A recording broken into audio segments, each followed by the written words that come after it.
Primeiro livro de Samuel, capítulo 4, nós vamos lidar com todo o capítulo. Entretanto, eu não vou nesse momento fazer a leitura completa, porque ele é bastante extenso, mas nós vamos avançando junto com o texto à medida que avançamos no sermão. Nesse momento, apenas a leitura dos 4 primeiros versículos, primeiro livro de Samuel, capítulo 4. Atenção para a santa palavra do Senhor. Veio a palavra de Samuel a todo Israel. Israel saiu a peleja contra os filisteus e se acampou junto a Ebenezer. E os filisteus se acamparam junto a Afeca. Dispuseram-se os filisteus em ordem de batalha para sair de encontro a Israel. E travada a peleja, Israel foi derrotado pelos filisteus. E estes mataram no campo aberto cerca de 4.000 homens. Voltando o povo ao arraial, disseram os anciãos de Israel: por que nos feriu o Senhor hoje diante dos filisteus? Tragamos de Siló a arca da aliança do Senhor, para que venha no meio de nós e nos livre das mãos dos nossos inimigos. Mandou, pois, o povo trazer de Siló a arca do Senhor dos exércitos, entronizado entre os querubins. E os 2 filhos de Eli, Hofni e Finéias, estavam ali, com a arca da aliança de Deus. Na vida há algumas situações que você acha que pode manipular forças tremendas, mas elas podem se voltar contra você em enorme violência. A força que você acha que pode manipular é capaz de facilmente te fazer sangrar. Isso ficou muito claro em 2003, numa apresentação de 2 dos mais respeitados ilusionistas do mundo, a dupla Siegfried e Roy. Na época, Siegfried e Roy eram os mágicos ilusionistas. Vocês sabem que não são mágicos de verdade, fazem truques. Eles eram os mais famosos do mundo, não eram novatos, já vinham se apresentando há décadas, e eles eram de tirar o fôlego. Eles tinham, claro, todo tipo de número que você espera desses homens: surpresas, desaparecimentos, truques com espelhos e alçapões, execuções complicadíssimas e ao mesmo tempo inexplicáveis, para quem não conhece o truque. E uma das partes da mística de Siegfried e Roy era o seu esforço de conservação ambiental, em particular com felinos raros. Eles canalizavam boa parte da sua fortuna para proteger grandes gatos, num santuário que eles tinham nos Estados Unidos. Tigres brancos, raríssimos leões brancos. O seu show era muito famoso em Las Vegas, e um dos atos, um dos números mais impressionantes, era justamente quando um tigre subia ao palco para participar do espetáculo. Algo a saber sobre essas majestosas bestas. Um tigre branco de Bengala, embora menor que um tigre siberiano, é bem maior que um leão, tá? O suposto rei dos animais. Um tigre pode passar facilmente de 250, chegando a 300 quilos, enquanto um leão não passa de 200. Os tigres são mais fortes, mais rápidos, mais espertos, melhores caçadores e mais ferozes que os leões. A única medida em que o leão vence o tigre é na força do seu rugido. Será que gato que ladra não morde? Bem, os 2 mordem, mas o tigre morde bem mais forte. Dentre os mamíferos terrestres, apenas alguns poucos, como o urso polar, morde mais forte. A sua patada pode esmagar um crânio de uma vaca ou quebrar a perna de um cavalo. Guarde essa informação. Siegfried e Roy usavam os tigres no seu show, traziam eles ao palco. Imagina um tigre entrando aqui para participar com o pastor Helder. Chega um momento num dos shows, naquele fatídico 3 de outubro de 2003, em que entra o tigre Manticore. O tigre fazia esse show todas as noites, não tinha nada de novo, mas o mago, para a teatralidade da coisa, falou: essa é a primeira vez que ele se apresenta conosco. Todo mundo tenso, como vocês imaginam. Chega um ponto em que Roy, o mago, está passeando pelo palco e então a divergência começa sobre exatamente o que aconteceu. Algumas testemunhas falam sobre Manticore, o tigre, agarrando a mão de Roy com a boca e forçando-o a se ajoelhar, e então pegando com as mandíbulas pelo pescoço, com as presas poderosas que Deus lhe deu, e balançando Roy que nem se fosse uma bonequinha de pano. Sangue para todo lado. Lá nos bastidores, os ajudantes a muito custo, e usando um extintor de incêndio, conseguem fazer com que o tigre o largue. Ele arrastou o Roy para trás do palco. Depois que ele largou, o tigre foi para sua jaula tranquilinho repousar. O que aconteceu? Muitas hipóteses surgiram. Alguns falaram desde coisas meio maluquinhas, como um mágico rival teria soltado feromônios para deixar o tigre maluco. Uma possibilidade ventilada seria de que o tigre teria ficado sem comida por alguma razão, algum erro da equipe. Essa possibilidade foi investigada, mas foi descartada. Outros falam de uma mulher sentada na primeira fila, com um penteado extravagante. Alguém aqui? Não, todo mundo bem tranquilo. Que teria distraído o tigre e causado alguma reação esquisita. Outros sugerem que o mago ficou desleixado depois de tantos anos. Parou de tratar o tigre com a assombro e cautela devidos, achando que poderia, de fato, domesticar uma força indomável. E olha, é uma boa possibilidade. Roy não morreu, ficou com várias graves sequelas, sua fala, sua mobilidade afetadas para sempre, e o show daqueles dois acabou para sempre. O que aconteceu para que ele viesse a sangrar de maneira tão destrutiva? Como algo que parece que sempre foi a nosso favor, nos leva a um final sangrento, desastroso e aparentemente que não pode mais ser salvo. Hoje nós vamos ver Israel sangrar no palco de Canaã. Israel vem lidando com uma força superior de maneira muito desleixada. Eles vêm achando que o Senhor pode ser domesticado. Eles vêm achando que são intocáveis no seu ato impressionante diante das nações, mas o Senhor está para fazê-los sangrar. Por quê? O que acontece quando o nosso rei permite que sangremos? Por que às vezes Deus faz o seu povo sangrar? Por que Deus faz isso com a gente? Hoje nós vamos ver em resumo em 1 Samuel 4, que a desobediência do povo de Deus pode trazer sérias consequências, mas que Deus se coloca em nosso favor pela sua graça, ainda que nos faça sangrar. Nós vamos ver isso em 3 partes. A primeira verdade que eu quero trazer para vocês nessa noite é que Deus muitas vezes sim permite que o povo sofra. Olha de novo o verso 1, para a gente retomar a história. Veio a palavra de Samuel a todo Israel. Israel saiu a peleja, a guerra contra os filisteus e se acampou junto a Ebenezer. E os filisteus se acamparam junto a Afeca. Nós estamos aqui no início do livro de Samuel. Israel ainda não tem rei. Nós estamos ainda, em termos cronológicos, no período dos juízes. Um período de fidelidade e infidelidade generalizada, onde cada um fazia o que era reto aos seus próprios olhos.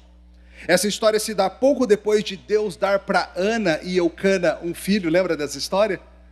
O nome do menino era Samuel. E ele estava servindo ao Senhor no tabernáculo, que nessa época ficava em Siló. Era um tempo complicadíssimo. O sumo sacerdote se chamava Eli, mas ele fazia vista grossa para o que os seus filhos, Hófni e Finéias, aprontavam. Pouco antes desse capítulo, Deus manda um profeta levar a eles a mensagem de que aquilo tudo vai chegar ao fim, que ele iria fazer a linhagem de Eli sangrar. E rapidamente o texto nos coloca no meio de uma guerra, no meio de uma campanha militar contra os filisteus. Os filisteus eram um povo relativamente novo na região. Os egípcios os chamavam de os povos do mar. Há uma certa controvérsia acerca da origem deles. Mas se você conhece a história da Bíblia, você sabe que são inimigos constantes do povo de Deus. A gente não sabe o que causou exatamente essa guerra, mas o fato é que lá está indo Israel lutar contra os filisteus, talvez disputando algum território ligado ao tabernáculo. Eles foram para a batalha, eles acamparam no que depois veio a ser chamado Ebenezer. Os filisteus acamparam em Afec, a uns 30 quilômetros do litoral e dos de Siló. E o texto nos diz que Israel apanhou, que Israel sangrou. Morreu muita gente. Na briga em campo aberto, 4.000 dentre o povo de Deus faleceram. Os que sobraram voltaram para suas tocas, para suas jaulas, para lamber as feridas. Imagina, gente, 4.000 pessoas caindo numa única batalha. E o que acontece então? Olha o verso 3. Voltando o povo ao arraial, disseram os anciãos de Israel, e essa é a pergunta a fazer, por quê? Por que nos feriu o Senhor hoje diante dos filisteus? Tragamos de Siló a arca da aliança do Senhor, para que venha no meio de nós e nos livre das mãos dos nossos inimigos. Mandou, pois, o povo trazer de Siló a arca do Senhor. entronizado entre os querubins, e os filhos de Eli, Hofni e Finéias estavam ali com a arca. Depois da derrota, os anciãos de Israel, um conselho de guerra, se reúne para tentar entender como que a gente perdeu. A gente sempre ganha. Como que a gente perdeu? Note algo bom e louvável. Eles entenderam que, de alguma maneira, quem os fez sangrar foi o Senhor. Eles já lidam com Deus há tempo suficiente para saber que, nas batalhas da vida, sempre vence quem Deus quer que vença. Nenhuma tribo, nenhum exército, nenhuma força militar era capaz de lidar com o Senhor. Isso ficou claro para eles no Êxodo, desde a época de Faraó, os perseguindo pelo Mar Vermelho. Isso ficou claro nas campanhas no deserto. Isso ficou claro à medida que avançaram pela terra prometida, nos relatos do livro de Josué. Se eles perderam, eles têm certeza, é porque o Senhor fez a gente perder. Sabe, nós do povo de Deus precisamos aprender isso hoje também. Nós somos prontos a atribuir aos inimigos de Deus toda a ação que nos fere. Por vezes a gente acha que Deus quer que a nossa vida seja apenas em pastos verdejantes, e esquece que tem vale da sombra da morte também. Sejam os governos hostis, sejam os islâmicos, sejam os secularistas, seja o diabo e suas hostes. Sim, eles querem o nosso mal, querem nossa destruição, mas a Bíblia nos ensina a realidade de um Deus soberano, que não deixa de ser soberano quando há um ataque contra o povo dele. Em última instância, é sempre o Senhor que permite que a gente sangre. As razões pelas quais ele faz isso são várias. Nunca sejamos simplistas. Nem todas as estéreis assim o são para que Deus traga um Samuel. Nem todos os cegos assim o são para que encontrem Jesus e sejam milagrosamente curados. E sabe, talvez muitas das razões pelas quais nós sangramos individualmente, coletivamente, a gente nunca vai ficar nem sabendo. Às vezes a gente tem essa ideia, né, de quando a gente passa por algo muito difícil, alguém consola a gente dizendo assim, não, um dia você vai entender. Mas Deus não promete isso. Jó, por exemplo, nunca entendeu. Jó não leu o começo do livro de Jó. Ele não sabe por que aquilo tudo aconteceu. Mas Jó sabia, veio da mão do Senhor. E o Senhor me ama. E se Ele está me deixando sangrar, alguma boa razão Ele tem. Deus nunca está alheio. Ele não desapareceu do palco num passe de mágica, ou por uma cortina de fumaça ou um alçapão escondido. Queridos, esse entendimento da soberania do Senhor no sofrimento é vital para a gente. Nós não servimos a um Deus incapaz, nós não servimos um Deus sequestrado, um Deus desatento. Nós servimos a um Deus que sim, por vezes nos permite sangrar, mas que insiste, que mesmo quando isso ocorre, é para o nosso bem. Bem do jeito que Ele define, tá? Não do jeito que eu acho que o bem deveria ser. O povo de Deus percebe que vem do Senhor, mas aí eles tomam uma atitude errada. Eles buscam uma solução simplista, indo numa direção que não deveriam ir. A lei do Senhor que eles tinham, por exemplo, em Levítico 26, dizia que se eles fossem desobedientes ao mandamento do Senhor, se eles andassem pelo caminho da idolatria, Levítico 26, Deuteronômio 28, traz a mesma ideia, uma das maneiras que Deus iria puni-los era por meio de fazê-los serem feridos pelos seus inimigos. A lei que Deus deu para eles habitarem na terra de Canaã dizia claramente, uma das maneiras que eu vou puni-los, se vocês forem idólatras, é dando vitórias para os inimigos militares de vocês. Ou seja, o que eles deviam ter feito? Eles deviam ter pensado no que a palavra de Deus dizia, eles deviam ter considerado que talvez eles estivessem sangrando por causa desse rumo de idolatria que nós vemos no livro de Juízes. Um povo que repetidamente provoca o Senhor a ira, servindo falsos deuses. Mas qual que foi na cabeça deles o problema? Por que eles perderam? Faltou a arca. Perdemos porque esquecemos do nosso amuleto. Que arca é essa mesmo? Essa é a arca da aliança. Aquela que foi projetada por Deus e indicada a Moisés lá no Monte Sinai. Construída por Bezalel, feita de madeira e ouro, uma caixa relativamente pequena, onde eram guardadas as próprias tábuas da lei escritas com o dedo do Senhor. Essa linda arca ficava na parte mais inacessível do tabernáculo, o Santo dos Santos.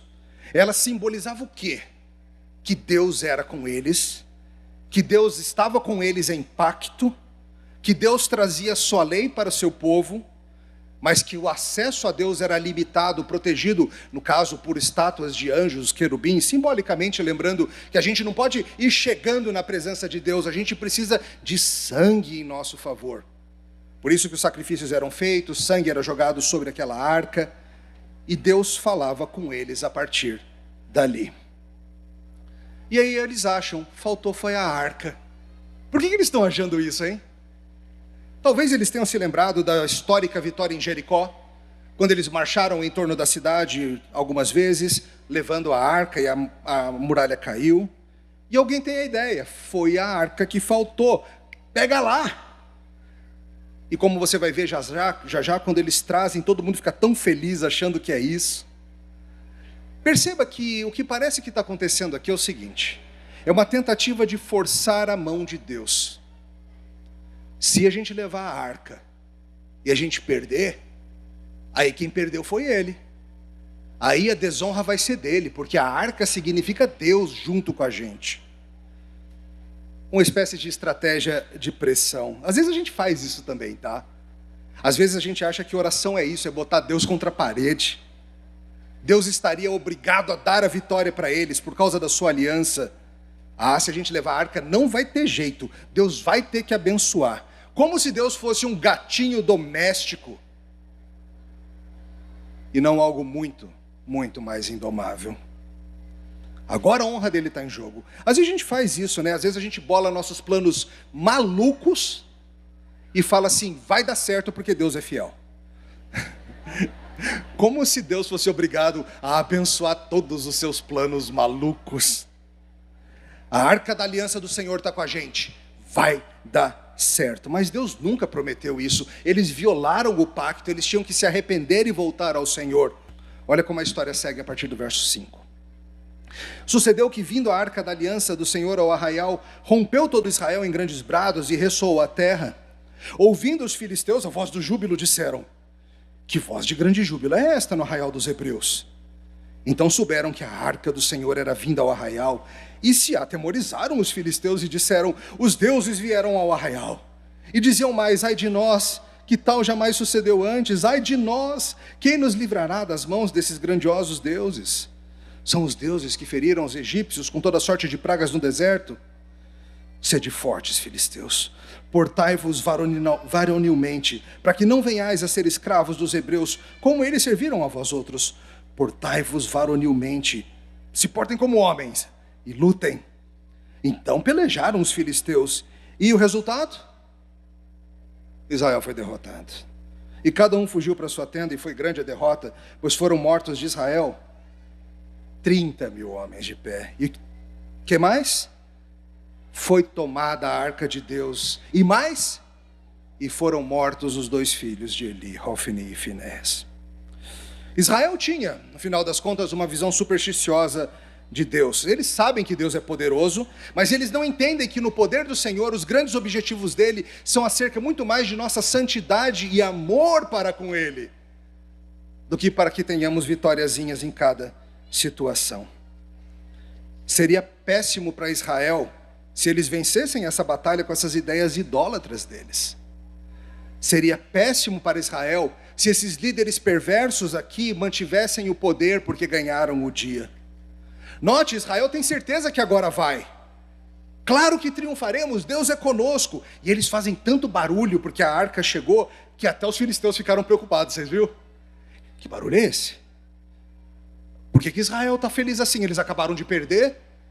Alguém traz a notícia, a arca chegou. E eles mesmos ficam preocupados, né? Eles sabem das histórias da vitória sobre o Egito, eles sabem das histórias. E é interessante que o texto até coloca os próprios filisteus numa boa luz, humanamente falando. Eles olham e eles pensam, a gente vai perder, a arca está com eles, mas vamos lá, gente. Vamos lutar que nem homem. Coragem. Vamos em frente. Está todo mundo entendendo errado como a história vai acontecer. Eles pensam que a arca é um amuleto que obriga Deus a agir. Eles acham que Deus é uma força a ser dominada com magia por causa das suas superstições. É que nem Simão, lá em Atos 8. achava que o poder de Deus era algo que ele podia comprar. Eles não clamaram ao Senhor como Ana fez em sua aflição. Eles simplesmente agiram da maneira que pensavam poder mover o Senhor. No passado deu certo, lógico que vai dar de novo. Aliás, superstições nascem desse tipo de coisa. Quando você um dia foi fazer uma entrevista de emprego e na pressa, no escuro, colocou uma meia azul e outra preta e conseguiu a vaga de emprego. Próxima vez que você for fazer entrevista de emprego, o que você faz? Você bota meia azul e outra preta, né? Você acha que foi por causa disso? Eles acham que foi porque tinha a arca junto. Não foi, gente, não foi porque tinha um objeto de madeira e de ouro com querubins em cima. Foi porque o Senhor era com eles. E eles confundiram tudo. E eles vão para a batalha gritando, certeza que vamos vencer. Mas o Senhor Deus não pode ser manipulado, queridos. Não há pressão que faça Ele mudar os seus planos. Mas nós somos cheios dessas coisas. Na época da Reforma, era muito forte isso na igreja romana. As indulgências, as relíquias, os objetos sagrados, as peregrinações. No romanismo segue assim até hoje. Vá para os santuários romanos do país e de outros países, você vai ver. Infelizmente, dentro da igreja evangélica também, muitas vezes, nós queremos forçar a mão de Deus, achando que se nós tivermos certo objeto na nossa sala, a Bíblia aberta na mesa em certo salmo, fizermos uma oração decorada desse jeitinho, Deus não vai ter opção, Ele vai ter que abençoar a gente. Nós somos culpados de pensar assim. Certa vez, num voo entre Campinas e Juiz de Fora, o avião estava balançando muito, muito mesmo. Uma senhora sentada ao meu lado, a gente estava conversando e ela já tinha descoberto que eu sou pastor.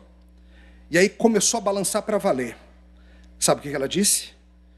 Ufa, ainda bem que tem pastor no avião.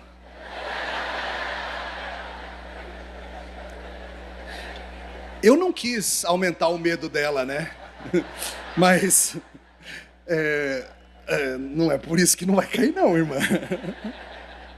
Mas sabe, nós somos assim também. Nós, muitas vezes, em certas fases da vida, nós aumentamos a frequência da igreja. Agora Deus vai ter que me abençoar. Estou indo no culto da manhã e da noite. Agora esse emprego sai. Ou então a gente aumenta o dízimo, ou aumenta as devocionais diárias. E veja, a gente pode pegar coisas boas como frequência à igreja, devocional, dízimo, e usar isso com os objetivos errados. Que nem pegaram algo bom, que era a arca do Senhor, e tentaram usar para forçar a mão de Deus. Essas coisas servem para a gente agradecer a Deus e conhecê-lo e amá-lo. Mas talvez eu te pergunto, você está usando a vida cristã, o estudo bíblico, a oração, a frequência à igreja, a comunhão dos santos, os sacramentos, a pregação da palavra, como um fim de conhecer a Deus e servi-lo? Ou como, de alguma maneira, obrigar Deus a tirar coelhos da cartola para você? É claro que quando nós estamos em aperto, nos achegamos a Deus. A gente vê isso em inúmeras situações na Bíblia, os salmistas, por exemplo. Mas cuidado para não chegar perto de Deus condicionando o seu amor a Ele resolver o seu problema do jeito que você acha que Ele tem que resolver o seu problema. Nossa vida seria mais fácil, né, se a gente tivesse um pouquinho de mágica. Se a gente pudesse controlar Deus e Ele resolver nossos probleminhas. É claro, há momentos em que a magia, por assim dizer, a ilusão, ela é quebrada. E nós nos vemos com a criança doente de madrugada no pronto-socorro, sem vagas no estacionamento, nas presas de um tigre, nas garras dos filisteus. O Senhor é indomável, meu irmão. Você não tem como controlá-lo. Os filisteus e os judeus estavam com a mesma visão pagã acerca de quem é o Senhor. E eles vão para a batalha e veja, o texto nos disse quem que está liderando isso tudo. 2 homens chamados Hofni e Finéias. Lembram deles? Eles eram os filhos do sacerdote Eli, mas eles eram homens de Belial, eles eram homens perversos. Eles extorquiam o povo, pegando parte das ofertas para eles. Eles ameaçavam o povo, dizendo que quem não topasse o esqueminha de corrupção deles ia apanhar. Eles seduziam as mulheres, usando da sua posição de liderança. Só que o Senhor vinha avisando, Ele avisou. Israel está contando com a vitória. Israel tem certeza, cheirinho de vitória. E mais uma vez o que acontece, diz o texto, eles são surrados. E dessa vez, gente, é 10 vezes pior. Apenas em termos de perda humana, se foram quantos mil mortos na primeira vez? 4, agora são 30. É muita família sem pai. São muitos pais e mães sem filho. São muitas noivas que ficaram por casar. São muitas crianças que nunca mais viram papai. E Deus com isso. Vamos ao nosso último ponto. Deus usa mesmo as nossas tragédias para os seus planos redentivos. Olha como a história segue a partir do verso 8. Novamente o verso 11, perdão. Foi tomada a arca de Deus e mortos os 2 filhos de Eli, Hofni e Finéias. Então correu um homem de Benjamim, saindo das fileiras, e no mesmo dia chegou a Siló. Trazia rasgadas as vestes e terra sobre a cabeça. Quando chegou, Eli estava sentado numa cadeira ao pé do caminho, olhando como quem espera, porque o seu coração estava tremendo pela arca de Deus. Depois de entrar o homem na cidade e dar as novas, toda a cidade prorrompeu em gritos. E Eli, ouvindo os gritos, perguntou: que alvoroço é esse? Então se apressou o homem e vindo deu as notícias a Eli. Era Eli da idade de 98 anos, os seus olhos tinham cegado, já não podia ver. E disse o homem a Eli: eu sou o que saí das fileiras e delas fugi hoje mesmo. Perguntou-lhe Eli: que sucedeu, meu filho? Então respondeu o que trazia as novas e disse: Israel fugiu de diante dos filisteus, houve grande morticínio entre o povo, e também teus 2 filhos, Hofni e Finéias, foram mortos, e a arca de Deus foi tomada. Ao fazer ele menção da arca de Deus, caiu ele da cadeira para trás, junto ao portão, e quebrou-se-lhe o pescoço e morreu, porque era já homem velho, pesado. Ele havia julgado a Israel 40 anos. Paremos aqui. A tragédia é grande, morre muita gente, morrem 2 sacerdotes e a arca da aliança é tomada. Os filisteus venceram. Ué, mas a gente estava com a arca. Bem o disseste, estavam com a arca, porque nem isso estão mais. O exército foge que nem barata quando se acende a luz, cada um correndo para sua casa, e imagino se escondendo embaixo da cama, trancando a porta a 7 chaves. Hofni e Finéias morrem, as promessas de Deus estão se cumprindo. Perceba isso, é triste, mas não é de todo ruim. Deus está fazendo Israel sangrar, mas Deus está cumprindo a promessa que ele fez acerca dos líderes maus nesse tudo. A arca é tomada e vai esse homem correndo desde Siló até Siló para levar a notícia. Seria morro acima a direção para Siló. Para ir num só dia devia ser alguém de ótima forma física, ou talvez alguém movido por um senso de dever e tristeza profundos. O texto nos diz que Eli está lá no portão, angustiado. Imagina toda a cidade em expectativa, esperando notícias. O que vai ser dos meus, o que vai ser do povo de Deus e a arca do Senhor. E aí alguém chega e começa a dar um alvoroço. E sabe quando você começa a ouvir um alvoroço e você fica: que isso? O que aconteceu? Ou então entra o plantão de notícias da Rede Globo no meio da programação, né? Você já fica nervoso, não fica? Ou então quando toca um telefone no meio da noite, você já atendeu ligação no meio da noite? Você sabe, né? Você sabe que é algo que você não vai querer ouvir.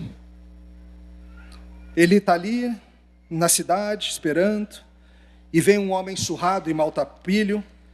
A cidade toda começa a gritar, porque certamente é algo ruim. Eli tem 98 anos, um senhor de idade avançada, já cego, tremendo por causa da arca. Talvez com medo de que algo acontecesse, ele pelo jeito não compartilha da esperança que todo Israel estava. Talvez se lembrando das profecias feitas contra seus filhos, tenha pensado: quem sabe é hoje o dia do julgamento. Eli havia nessa altura julgado Israel por 40 anos, não foi de todo mal, dificilmente alguém é. Mas ele honrou mais a seus filhos do que o Senhor. Ele permitiu que eles seguissem desonrando o Senhor, e ele viveu debaixo daquela sombra. Ele sabia que uma hora o Senhor iria fazer os seus filhos sangrarem. E ele pergunta para o mensageiro: o que aconteceu, meu filho? Ele diz de um jeito bem diretão, eu não sei se esse é o melhor jeito de dar notícias, mas enfim, ele solta tudo. Ele diz: é pior do que você pensa, Eli. Israel fugiu, Eli, de tão grande surra que levamos, de tão grande massacre que foi, e os teus filhos, Eli, carne da tua carne, eles estão entre os mortos. E a arca do Senhor, Eli, a arca do Senhor se foi. Ele não aguenta, ele cai para trás diante dessa notícia, já muito pesado e frágil, ele quebra o pescoço e ele morre. O juiz dos últimos 40 anos. Imagina o povo na cidade. Não é possível. Nessa hora de crise ainda vamos ficar sem a liderança que a gente tinha, a única liderança? 40 anos, gente. Muitos adultos nasceram e viveram suas vidas inteiras debaixo da liderança espiritual de Eli. A coisa só piora. Israel está sangrando no palco. Israel foi pego pelo pescoço. Mas eu te pergunto, Deus está sendo infiel? Claro que não. Ele está cumprindo o que ele falou que faria, e seu pacto envolvia promessas e ameaças, bênçãos e maldições, e acima de tudo a promessa de que ele cuidaria do seu povo, para o bem do seu povo, mesmo que isso doesse. Essas notícias devastadoras apontam para a morte, mas apontam também para boas notícias, e a gente já vai falar disso. E é muito interessante porque agora entra uma mulher com um entendimento muito interessante do que se passa. É o final da nossa história, a partir do verso 19. Acompanhe no seu texto.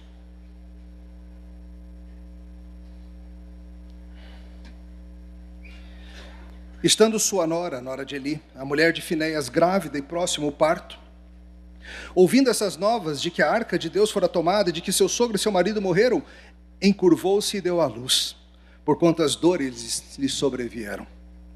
E ao expirar, disseram as mulheres que a assistiam: não temas, tiveste um menino, mas tiveste um filho. Ela, porém, não respondeu, nem fez caso disso, mas chamou o menino de Icabô, ou Icabod, dizendo: foi-se a glória de Israel. Isso ela disse porque a arca de Deus fora tomada, e por causa do seu sogro e de seu marido, e falou mais: foi-se a glória de Israel, pois foi tomada a arca. Parece que está tudo perdido, é o que essa moça conclui. Foi-se a glória de Israel.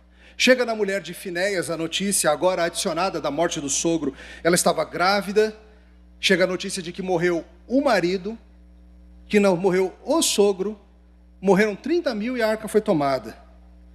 Ela está grávida, ela estava passando por tudo que vocês mulheres grávidas passam. Mas que tristeza, o seu coração se despedaça. Ela entra em trabalho de parto, as mulheres a auxiliam, e ela, que por certo passou meses sonhando como seria o seu filho, se seria menino ou menina, não tinha chá de revelação naquela época. Agora ele nasce e ela nem se importa, pelo contrário, ela morre no parto de tanta tristeza. Mas antes de morrer, ela dá um nome para o menino, e que nome triste, né? Não é Finéias Júnior, não é Benjamim, não é Josué, não é Moisés, não é Davi, não é Jacó, Icabod. O significado vindo do hebraico é sem glória, não glória, acabou-se a glória. Porque a arca se foi, quem vai querer viver num mundo como esse, se a própria glória desse povo se foi? O cântico de Ana, lá do início do livro, se prova verdadeiro. Deus despedaça o arco do guerreiro, Deus humilha os arrogantes. A profecia de um homem que veio e não sabemos o nome dele se prova verdadeira. Os sacerdotes morrem. Foi-se a glória de Israel. Acabou-se tudo. Ou será que Deus tem uma carta na manga? Mais uma vez eles estão reduzindo Deus, ela também. Parece que o nome do Senhor está sendo desonrado nisso, não está? Não parece que o nome dele está sendo jogado na lama? Não consegue nem vencer uma batalha? É o contrário. O Senhor está desvencilhando o seu nome de Eli, de Finéias, de Hófni e de uma multidão de manipuladores que não o amam de verdade, apenas dizem ser seu povo. O Senhor cuida do seu nome e da sua glória, tenha certeza disso. Você acha que essa arca vai voltar? Está tudo perdido. Depois leia os próximos capítulos e veja se Deus precisa de ajuda para recuperar a sua arca. A glória do Senhor não pode ser roubada. Mas eu quero que você note uma boa notícia aqui. O pacto do Senhor, Deuteronômio 28 e outras passagens, prometiam que se o povo fosse infiel, o povo seria levado ao exílio. Lá para frente isso acontece em Babilônia. Mas aqui algo um tanto estranho acontece. Israel se rebela, Israel é idólatra e mal perante o Senhor, Israel sangra. Mas quem que é levado em exílio? O Senhor, simbolicamente falando. Quem vai morar fora da terra prometida aqui não é o povo de Israel, é a arca de Deus. Quem é colocado para fora do arraial não é o povo, é o Senhor. Deus está mostrando aqui que há disposição da parte dele, em ele mesmo, passar pelas vergonhas, dores e exclusões em lugar do seu povo. Isso te soa familiar? Será que em algum dia futuro, quando novamente o povo precisar, Deus estará disposto a ele mesmo sofrer a exclusão, ser tirado do arraial e sofrer ele pelo pecado dos outros? Será que ele terá condições de vencer sozinho quando parece que tudo se perdeu? Quando parece que nenhum dos seguidores é capaz de ajudá-lo? Isso te soa familiar? Veja, era o Senhor quem estava por trás desse plano. Assim como era o Senhor que estava por trás de quando Jerusalém foi destruída por Babilônia ou por Roma no ano 70, e foi o Senhor que estava por trás dos planos quando o templo encarnado, o tabernáculo de carne, o Senhor Jesus Cristo foi morto. Quando Deus, de uma vez por todas, fora do arraial, levou sobre si a maldição da culpa do seu povo, o seu povo idólatra, o seu povo rebelde, e morreu em nosso lugar. A história termina, o capítulo termina numa nota terrível, sim, mas perceba os sinais de que talvez algo esteja para acontecer. Eli morreu, mas agora nós temos Samuel e ele é outro homem. Os sacerdotes perversos morreram. A arca se foi, mas sei lá, talvez Deus tenha um plano com isso. O Senhor está fazendo o seu povo sangrar, mas sabe, muitas vezes isso é para o nosso próprio bem. Nós sempre estamos seguros do jeito que Ele deseja que estejamos. Da nossa perspectiva tão limitada e tão pequenininha, a gente só vê um dia depois do outro, mas o Senhor está vendo o plano. O Senhor sabe o que Ele vai fazer lá na frente. Assim como a derrota foi pela mão do Senhor, não dos filisteus, a cruz foi, em última instância, um ato de Deus, não dos romanos. Um plano feito antes do mundo ser mundo, antes do haja luz. Ele sabe o que faz.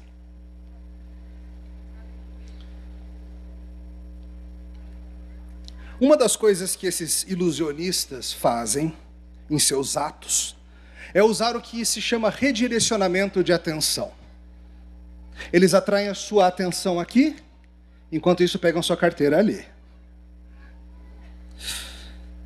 Tenho que confessar que talvez eu tenha feito um pouquinho disso com vocês. Eu foquei tanto no tigre, e no que o tigre fez, e pelo que o tigre fez, mas a sua atenção devia estar em Roy, o mágico. No dia em que Manticore, o tigre branco, atacou e pegou aquele homem pelo pescoço e o fez sangrar, algo se passou logo em seguida. Enquanto ele era tratado à beira da morte no hospital, Roy, com muita dificuldade, conseguiu dizer uma coisa somente: não machuquem o tigre. Pode ser apenas um caso de alguém que ama o seu bicho, num momento de compaixão, mas muito tempo depois, o próprio Roy esclareceu o que aconteceu naquele dia. Não era um ataque, era um resgate. Como assim? Roy Horn explicou numa entrevista que os fatos foram assim. Ele teve um derrame cerebral e começou a cair. Manticore, o tigre, percebendo que algo ruim se passava com ele, fez o que um tigre faria para proteger os seus. O que ele fez? Pegou pelo cangote e levou para longe, que é o que ele faria com um filhote seu. Obviamente, a pele de um pescoço humano é bem mais fina do que de um tigre, então foi o suficiente para ele sangrar. Mas, diz Roy, o sangramento no pescoço aliviou a pressão arterial de tal maneira que o derrame não foi fatal. Houve sofrimento, houve sangue, mas em última instância não houve morte, porque não era um ataque, era um resgate. Claro, o tigre não entendia tudo isso. Mas quando Deus nos faz sangrar, se somos seu povo, nunca é um ataque.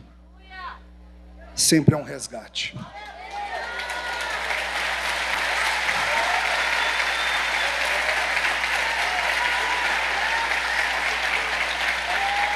Naqueles dias em que parece que o Senhor é contra você, como parecia ser contra Jó. Naquelas noites de oração solitária, em que parece que até o Todo-Poderoso se tornou seu inimigo. Entenda, nunca é um ataque do Senhor, é um resgate. Talvez Ele esteja te fazendo sangrar. Eu não posso dizer todas as razões. Talvez seja para fazer você confiar mais nele. Talvez seja para te lembrá-lo do seu amor. A gente não vai entrar aqui nos oráculos eternos de Deus. Se nem Jó entendeu o que ele passou, eu não vou entender tudo o que eu passo. Mas eu já experimentei que o Senhor já me fez sangrar. E eu acho que já aconteceu com você também. Se não aconteceu, ainda tem tempo. Mas no que diz respeito ao Filho de Deus encarnado, quando Deus o fez sangrar na cruz, naquele palco de maneira espetacular, onde ele foi morto perante judeus e romanos, perante principados e potestades, perante o sol, a lua e toda a criação, muitos não tinham ideia real do que se passava. Muitos achavam que ali tinha acabado a glória do Senhor. Naquela cesta maldita, muitos diriam, foi-se a glória do Senhor. O Filho de Deus morreu, mas era um resgate. Não um resgate perpetrado por uma majestosa fera do campo, agindo por instintos, mas um resgate que o Rei dos animais, o Rei dos anjos, o Rei dos humanos, o Rei de céus e terra, o Rei dos reis, despido de sua glória, fez em nosso favor. Na cruz do Calvário, quando a luz do mundo se apagou, teria sido bem propício dizermos, e acabou, foi-se a glória. Agora que está tudo perdido, Deus veio ao mundo e a gente o matou. Mas você acha que o Deus Filho permaneceria no exílio da morte? Claro que não.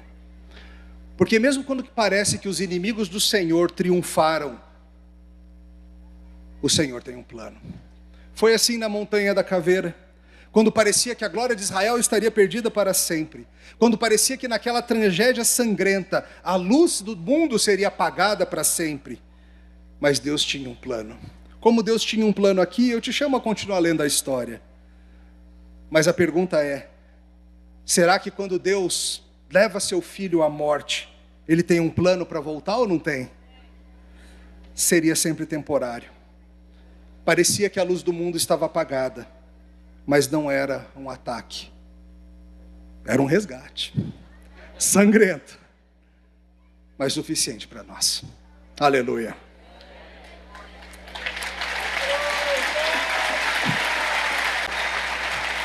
Vamos orar? Ah, Senhor, nós como teu povo temos sangrado tanto.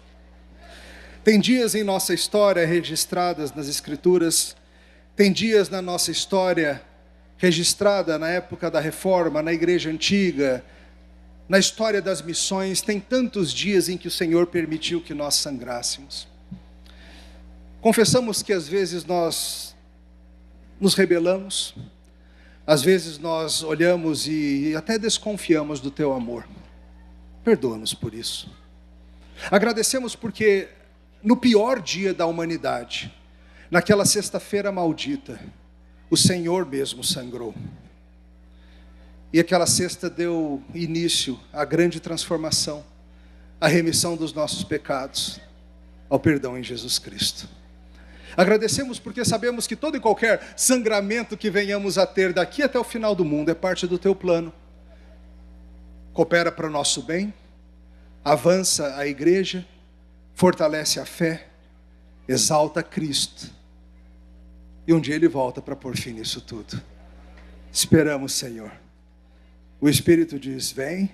E nós, a noiva, dizemos, vem, Senhor. Amém.